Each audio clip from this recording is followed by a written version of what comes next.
ito yung kalayaan mula sa pag-aangkin ng anuman sa mundong ito. Kalayaan mula sa anumang alalahanin na dapat ay palaging meron ka, na dapat palaging may nakatabi para sa iyo. Yung bang makasariling hangarin, yan pala ang ugat kung bakit hindi nagiging masaya ang tao. Because we will never be satisfied. We will never have enough kapag ang palaging tingin mo ay kung ano ang gusto mo para sa sarili mo dito sa mundo.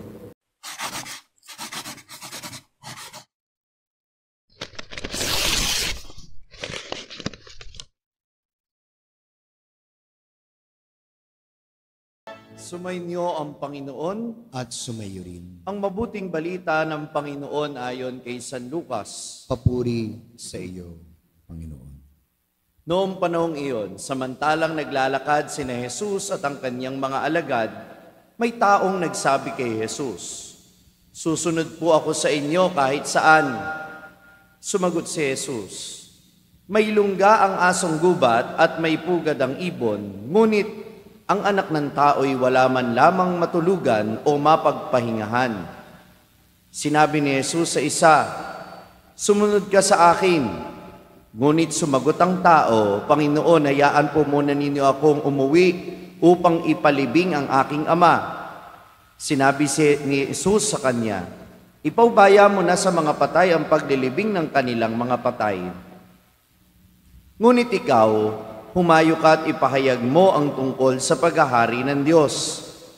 Sinabi ng manang isa, "Susunod po ako sa inyo, Panginoon, ngunit magpapaalam muna ako sa aking mga kasambahay." Sinabi sa kanya ni Jesus, "Ang sino mang nag-aararo at palaging lumilingon ay hindi karapat-dapat sa paghahari ng Diyos." Ang mabuting balita ng Panginoon. Pinupuri ka namin, Panginoong Kristo. Magsiupo na po ang lahat. Magandang umaga po sa inyong lahat. Magandang umaga naman po, Pagbati Father natin Franz. sa mga nakasubaybay sa pamamagitan ng live streaming. Alam niyo ho ba ang kahulugan ng pangalan ninyo? Halimbawa, ang mga may pangalang Lucia, galing yung kanilang pangalan sa salitang Lux Lucis, na ibig sabihin ay liwanag. Kung ang pangalan mo naman ay Fe, ang ibig sabihin naman ito ay pananampalataya.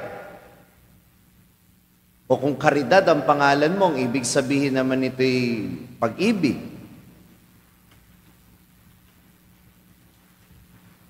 Ako, ang pangalan ko, Joseph Franz. Ang ibig sabihin po ng Joseph ay ang Diyos ang magdadagdag o ang Diyos ang magpupuno. Ang ibig sabihin naman po ng Franz, ito po'y German translation ng pangalang Francisco o Francesco sa Italian, at nangangahulugan po ito na malaya o isang taong malaya, kalayaan. At ako po ay ipinangalan sa santong ipinagdiriwang natin sa araw na ito dahil doon din po ako bininyagan sa parokya ng San Francisco ng Assisi sa May Kawayan, Bulacan. At sa paggunita natin kay San Francisco, makikita natin na sinasalamin ng buhay niya ang ibig sabihin ng pangalan niya, pangalan naming dalawa, yung kalayaan. Dalawa po ang pangunawa natin sa kalayaan bilang mga tao. At mas madalas po, yung unang bahagi ng buhay ni San Francisco, yun ang pagkaunawa natin sa kalayaan. At ano po ang kalayaan para sa atin? Yung magawa mo lahat ng gusto mo. Kaya nga po tayo, gusto natin magkaroon ng pera. Gusto nating magkaroon ng impluensya. Bakit? Kasi ayaw nating magkaroon ng kahit na anumang hadlang sa mga layunin natin sa buhay. Amen ba yon? Yun ang gusto natin maging maluwag ang buhay. Kaya mahalaga para sa atin ang impluensya, kapangyarihan, kayamanan, lakas. At itong lahat ng ito, meron si San Francisco dahil ipinanganak siya sa isang mayamang pamilya. Tinitingala po sila sa Italia, sa Assisi, bilang pangunahing pagawaan ng tela, yung pamilya Bernardone.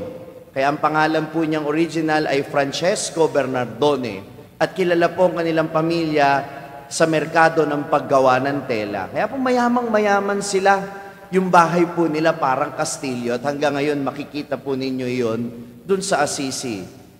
Sinasabi ng mga tala sa kasaysayan na si San Francisco, hindi basta-basta binata, makisig na binata. Kaya maraming babaeng nagkakagusto sa kanya. Mayaman pa, mahusay na musikero, mahusay makipag-usap. Kaya masasabi mo, napakaganda ng karisma ng taong ito. At naging malayang-malaya siya. Dumadalo sa mga party, nagagawa niya lahat ng gusto niya, marami siyang pera, at kalaunan, nagawa din niya yung kanyang pangarap na maging mandirigma, na noon ay pangarap ng halos karamihan sa kalalakihan noon. Kung ngayon po mga kabataan, pangarap maging gamer at influencer, nung panahon ni San Francisco, yung maging knight ka o maging mandirigma ka, talagang titingnan ka, titingalain ka ng lipunan. Kilalang kilala ka, para kang celebrity. At nangyari yun kay San Francisco, nagawa niyang lahat ng ito. Malaya ba siya? Oo. Pero ang tanong, masaya ba siya? Isang araw, matapos na siya'y makipagdigmaan, natalo sila at umuwi siyang sugatan at mahina. At doon niya nakita na napakailap, doon unti-unting nabuksan ang kanyang isip na mailap ang kaligayahan pag ito'y sa mundo mo hinanap. Kapag ang gusto mo katanyagan, kayamanan, mailap ang kaligayahan. Bakit? Sa isang saglit, nawawala din naman ang lahat eh. Minsan magtatagumpay ka sa labanan. Ito, umuwi siya, sugatan at talunan. At nung minsan nakahiga siya, dahil siya may karamdaman sa kanyang silid, nakakita siya ng isang ibon na dumapo dun sa kanyang bintana. Umaawit ito na para bang ang saya-saya niya. Nagkatinginan sila ni San Francisco, ang ibon at ang siya. At ang ibon at si San Francisco. At unti-unti nakita ni San Francisco, ang saya ng ibon, at maya-maya, ipinagaspas ito ang kanyang pakpak at lumipad na sa langit. Malaya ang ibon, sapagkat walang pabigat sa kanyang buhay. Walang alalahanin. At naalala niya ang sinabi ng Panginoon sa Ebanghelyo, mula sa Mateo 6:26, Matthew 6, chapter 26. Masdan ninyong mga ibon, hindi sila nagtatanim ni umaaniman o kaya'y nagtitipon sa kamalig, ngunit pinapakain sila ng inyong amang nasa langit. Hindi ba't higit kayong mahalaga kaysa mga ibon? At doon niya nakita ang susi sa tunay na kaligayahan. At ito yung kalayaan mula sa pag-aangkin ng anuman sa mundong ito. Kalayaan mula sa anumang alalahanin na dapat ay palaging mayroon ka, na dapat palaging may nakatabi para sa iyo. Yung bang makasariling hangarin, yan pala ang ugat kung bakit hindi nagiging masaya ang tao. Because we will never be satisfied. We will never have enough kapag ang palaging tingin mo ay kung ano ang gusto mo para sa sarili mo dito sa mundo. Nakikinig pa kayo? Kaya hinangad niya na magkaroon ng kalayaang ito. At isang araw, nakatagpo siya ng isang ketongin. Naawa siya sa ketongin na ito. Kinumpara niya yung kanyang sarili na punong-puno siya ng magandang damit, mga alahas, at kayamanan. Nakita niya ang pulubi, walang kahit na ano, kundi mga sugat sa katawan. Sa sobrang awa niya, nakipagpalit siya ng damit sa ketongin. Maraming nandiri sa kanya, pero sabi niya, yun yung araw na siya'y naging pinaka-masaya. Sapagkat ipinagpalit niya yung mga bagay na nooy akala niya makapagpapasaya sa kanya, sa tunay na makapagpapasaya sa kanya ngayon. At ano yun? Yung makapaglingkod sa Panginoon sa pamamagitan ng kanyang kapwa-tao. Kaya mula noon, hindi na siya iniwan nung paghahangad na yon na maglingkod sa Diyos. Hindi lamang sa pamamagitan ng mga dukha, kundi sa pagiging dukha. It is not enough for him to help the poor, but he wants to be poor himself. Gusto din niyang maging dukha. Kaya isang araw, naging ganap ang kanyang kalayaan nang pagbantaan siya ng kanyang ama at ng kanyang ama. Babawiin ko lahat ng ipapamana ko sa iyo kapag ipinagpatuloy mo yung kahibangan mo. Tanong sabi ni San Francisco sa kanya, sa harap ng maraming tao, sa harap ng kanyang ama, anong sabi niya? Dumating ako sa mundong ito na wala ako kahit ano. At babalik ako sa Diyos na wala rin akong kahit na ano. Sabay hubad ng lahat ng meron sa kanyang katawan at inilagay ito sa paanan ng kanyang ama bilang tanda na siya'y kumakawala na mula sa impluwensya ng kanyang pamilya, sapagkat ang bago na niyang pamilya ay ang mga taong kanyang nais paglingkuran.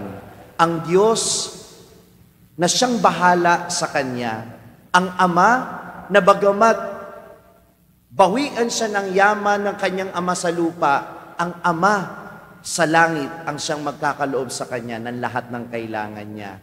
At ang buong paligid, ang kalikasan, ito ang ituturing niyang bagong kayamanan. Kaya hanggang ngayon, makikita ninyo, doon sa Assisi, malapit sa Basilica, yung lugar kung saan di umano naghubad si San Francisco ng lahat ng kanyang damit para ipakita kung paano niya tinalikuran ng daigdig at tuluyang nakasunod sa Panginoon. Sa Ebanghelyo natin ngayon, yan ang gusto ng Panginoon na ituro sa sino mang nais sumunod sa Kanya. Madaling mag-volunteer. Gusto kong sumunod sa inyo, Panginoon. Pero ang pagsunod sa Panginoon may kapalit. Ang pagsunod sa Panginoon, kinakailangan pareho kayo ng layunin. Ang pagsunod sa Panginoon, kailangan ang disposisyon niya, disposisyon mo din. At ano yung disposisyon na yun? Yung kalayaan mula sa pag-aangkin ng anuman sa mundo. Yung kalayaan mula sa anumang impluensya ng mundong ito. Sapagkat ang dapat na impluensya lang na makakaapekto sa iyo ay ang impluensya ng Espiritu Santo. At kung meron mang bagay na dala-dala mo, yan ay walang iba kundi ang presensya ni Kristo. Wala nang iba pa. Kaya nung sabi niya, kung nais mong sumunod, dapat alam mo na kahit ako, wala man lang akong mapagpahingahan, wala man lamang akong mahigaan. Anong ibig sabihin ng Panginoon? Ibig sabihin ba, hindi siya nakaranas ng bahay kahit kailan? Wala naman sinasabi sa Biblia ang ganun. Abay, kung umulan, saan siya pupulutin, di ba? Maaaring may bahay naman ng Panginoon, pero anong ibig sabihin niya? Na ang isang alagad dapat hindi nakapako sa kanyang comfort zone. Sabihin nyo nga, comfort zone.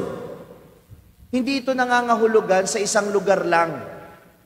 Tulad ng bahay, building, o kung ano paman. Ang comfort zone pwedeng ugali.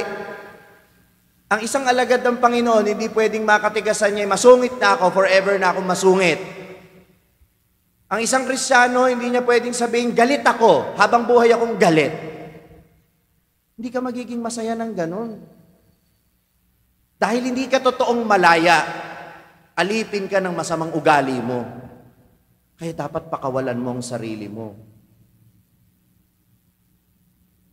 Sama ng loob, tampo, karamutan, lahat ng ito, pwede tayong alipinin eh. At minsan, comfort zone mo na yan. Alam mo, may mga tao, hindi ma-let go yung galit kung minsan. Tanong niyo sa akin, bakit?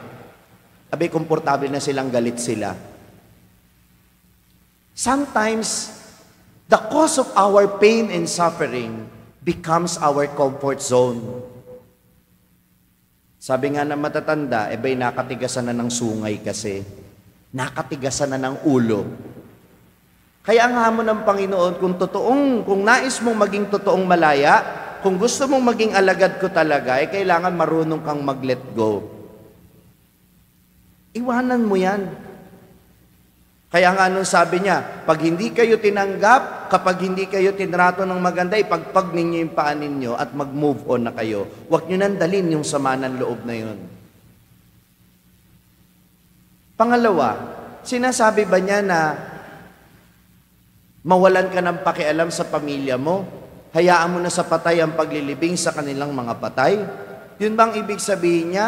Na kapag may mamamatay sa pamilya, sabi ng Panginoon, hayaan mo na yung paglilibing sa mga patay, hindi ako mag-aabuloy, ha? Hindi na ako makikipaglibing. Yun ba ibig sabihin nun?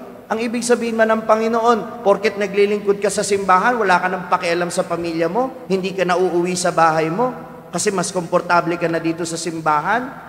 Ako sa mga youth, palagi kong sinasabi yan, kung gusto nyo lang mag-serve sa simbahan para makatakas sa bahay ninyo, umuwi kayo. Umuwi kayo. Dahil ang unang misyon ninyo, pamilya ninyo. Naniniwala kayo doon? Ang unang dapat mahalin at paglingkuran ninyo, sino? Pamilya ninyo. Dahil yan ang unang kapwa ninyo. Dahil ang turo ni Jesus, mahalin ang lahat ng tao kasama ang pamilya. Pero ang anong tinutukoy niya dito, na yung pamilya mo, hindi yan ang dapat maka-impluwensya sa'yo, kundi ang Espiritu Santo. Kasi minsan ang pamilya mo, pipigilin ka. Huwag kang magpare, huwag kang magmadre. Sayang naman, ang gwapo-gwapo mo. Magsisimba ho ba kayo kapag pangit palagi ang pare na dadatnan ninyo? Baka hindi na. Baka ang tingin ninyo sa simbahan, horror house.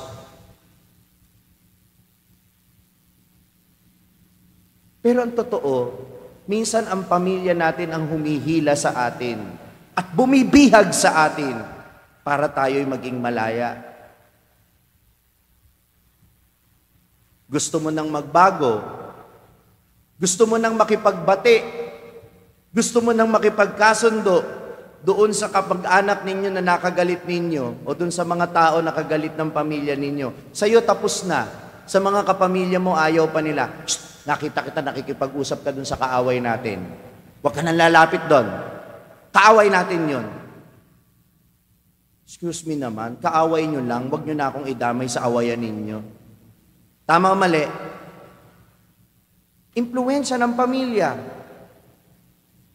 Mga sikreto ng kasalanan na pinoprotektahan ng pamilya. Di ba? Yun ang mga nagiging hadlang. Kaya yung konsensya, yung mabigat na konsensya, nung mga ninuno ninyo hanggang ngayon, dala-dala mo. Bakit? Nakabihag kayo doon. Sabi ng Panginoon, kung nais mong maging masaya, piliin mong maging malaya kahit sa impluwensya ng iyong pamilya. Sana kagaya ni San Francisco ng Assisi, maging malinaw sa ating isip nang makapagpapasaya lang talaga sa atin ay ang pagsunod sa landas ng Panginoon. At ang landas ng Panginoon ay landas ng kalayaan. Mula sa anumang umaalipin sa atin sa mundong ito, yung mga makasariling paghahangad ng anumang mga bagay, kapangyarihan, kayamanan, at kung minsan ang impluwensya kahit ng sarili nating mga pamilya at mahal sa buhay. Kung itong lahat ng ito ay pumipigil sa atin para masundan ng Panginoong Hesukristo, tama ang sabi ng Ebanghelyo, mas mainam pa nga na bitawan natin ang lahat ng ito. Kagaya ng kahulugan ng kanyang pangalan, si San Francisco ng Assisi ay nabuhay sa tunay na kalayaan, nasusi hindi lamang sa kanyang tunay na kaligayahan, kundi sa kanyang kabanalan. Dahil sa pagtalikod niya sa mga personal na ginhawa at pagiging bukas sa pagyakap sa lahat ng tao at sa buong sangnilikha, naging tunay siyang malaya. At hindi katakataka na si Kristo ay naging tunay na kawangis niya. Pati nga yung mga sugat sa katawan ng Panginoon ay natatak sa kanyang katawan. bilang isa sa mga unang nagkamit ng biyaya ng istigmata o yung mga sugat ng ating Panginoong Hesus. Kaya, hindi man kagaya ko na Francisco ang pangalan, Franz, hindi man po Francesco ang pangalan ninyo, tandaan ninyo na ang panawagan sa ating lahat ng Panginoon ay maging malaya tayo. Pero ang tanong, sa puntong ito ng buhay ninyo, masasabi nyo bang wala nang umaalipin sa inyo? Tingnan nyo ang inyong puso. Baka hindi pa kayo ganap na malaya. Hangarin natin sa misang ito at ipagdasal natin na sana makalaya na kayo sapagkat hindi masaya ang buhay na alipin ka ng mga bagay na makamundo. Amen. Kung na-bless ka ng pagninilay natin sa araw na ito, huwag mong kalimutang mag-subscribe sa page na ito at i-click ang bell button para manatiling updated sa tuwing nag-upload tayo ng mga pagninilay dito. At syempre, hindi pwedeng ikaw lang ang nabe-bless. Kung gusto mo ring ma-bless ang iyong mga kaibigan at mahal sa buhay, i-share ang link ng video na ito sa kanila. Ako po si Father Franz Dizon, ang content creator ng Sa Madaling Sabi na matatagpuan ninyo sa iba-ibang social media platforms. Pari ng Diocese ng Malolos at ngayon ay matatagpuan na rin po ninyo ang aking mga pagninilay sa #1 Catholic app in the world, ang Hallow. 400,000 po na Pilipino na ang nakasubscribe sa Hallow. Ano pang hinihintay ninyo? I-download na po ninyo ng libre ang Hallow app sa inyo pong Google Play Store o kaya naman ay Apple App Store. Magkita-kita po tayo hanggang sa aking susunod na pagninilay dito sa ating page, ang Sa Madaling Sabi.